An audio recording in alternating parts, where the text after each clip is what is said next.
그 법칙을 알면 뺄 수 있지 않을까? 그럼 그 사람을 그 저주에서 구해줄 수 있지 않을까? 넌 이미 마녀가 아니라는 답을 정해놓고 통계를 끼워 맞췄다는 말이지.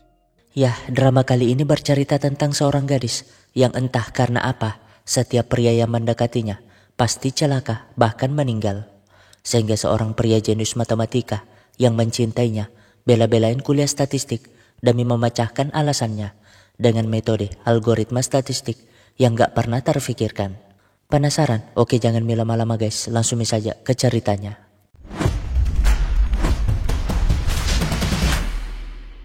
Nah, di salah satu kasino mewah kota Seoul, seperti biasa, di antara orang kaya yang judi karena gabut, ada juga orang-orang bergaji UMR yang bermimpi kaya dari judi. Padahal mah semuanya sudah diatur. Selain mengakali mesin, pemilik kasino juga mengambil data kebiasaan para penjudi untuk menentukan langkah bisnis yang diambil ke depan guna mendapatkan profit maksimal, di mana ahli statistik bernama Lee Dong-jin diam-diam memperhatikan mereka semua, mulai dari berapa kali mereka datang ke kasino itu, latar belakangnya, sampai kebiasaan saat menang ataupun kalah. Tentunya beda kebiasaan, beda pandanganan. Contohnya budak korporat yang pengen cepat kaya ini, baru menang sekali langsung all in, dan ujung-ujungnya boncos. 포인트, 심리적인 마지노선. 돈을 잃은 충격으로 다시는 카지노를 찾지 않을 만큼의 손실에. Ya, sebagai perwakilan Sign Solution, sebuah perusahaan konsultan manajemen, Dong-jin menjelaskan kalau gerak-gerik pria itu secara psikologis menunjukkan garis Maginot, yaitu strategi bertahan yang memberikan rasa keamanan palsu karena yang bersangkutan benar-benar tidak kuat. Artinya, jika dibiarkan, pria itu gak akan pernah kembali lagi ke kasino tersebut. Jadi, berdasarkan data besar yang telah dikumpulkan dengan kondisi serupa, mulai dari standar hidup, jenis kelamin, sampai kemampuan beradaptasi di kasino, Dong-jin memutuskan untuk memberi penginapan dan makan gratis di hotel. Karena dengan begitu, yang bersangkutan akan merasa lebih tenang, apalagi ditambah kupon hotel, pastinya dia akan kembali lagi ke kasino tersebut. Intinya, daripada membiarkan pengunjung kehilangan segalanya dan tidak pernah kembali lagi, lebih baik memberikan kenyamanan kepada mereka agar tetap datang.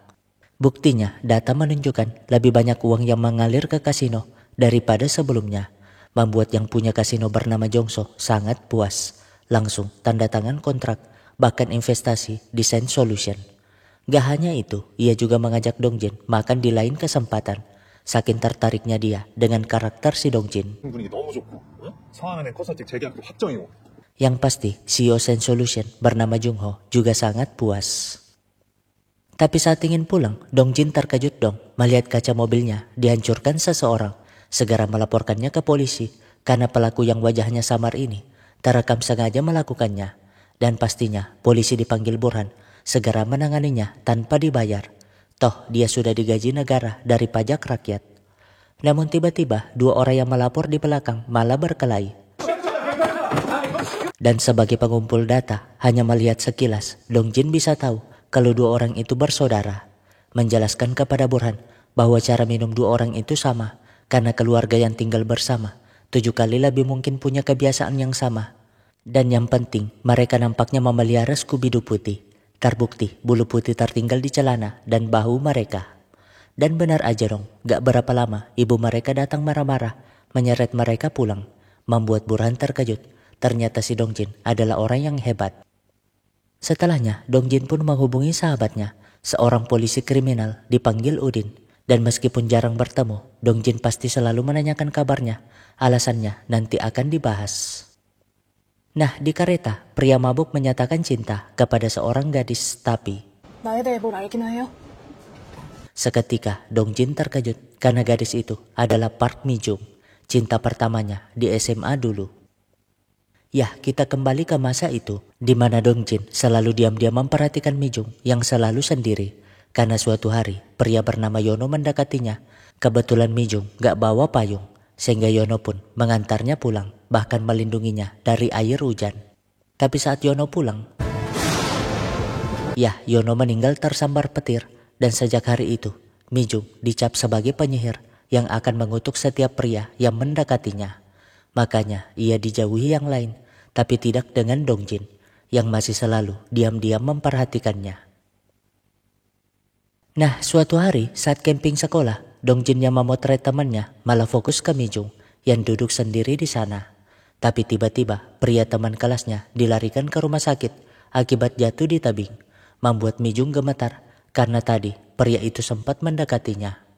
Untungnya pria itu selamat, tapi nggak berani mendekati Mijung lagi. Karena itu rumor tentang Mijung sebagai penyihir semakin menjadi-jadi. Tapi Dongjin yang selalu melihatnya sendiri di kursi itu meminta bantuan emaknya untuk buat atap. Alasan kalau dirinya lah yang suka duduk di sana. Dan karena Dongjin adalah anak tunggal kesayangannya, sebagai pemilik toko bangunan terbesar di desa itu, sang ibu pun mengabulkannya, membuat Mijung bingung, tapi nggak sadar kalau itu bentuk perhatian dari Dongjin. Singkatnya, saat mereka naik kelas 3, siswa dipanggil Samsul lagi-lagi meninggal, sehingga isu penyihir itu kembali mencuat, karena sebelumnya tuh ada yang melihat Samsul menyatakan cinta kepada Mijung. Yah, sebagai anak IPA, Samsul nggak percaya dengan rumor gituan. Toh yang salah adalah petir yang nggak punya KTP. Mengapa juga menyambar si Yono? Mijung sih menolak. Pokoknya ia nggak mau ada yang celaka lagi karena dirinya. Tapi si Samsul masih saja mengikutinya. Hingga di depan apotik, Samsul yang duluan malah tersambar kabel listrik yang putus. Jadinya Mijung lah yang disalahkan, hanya bisa terpaku sendiri di sana.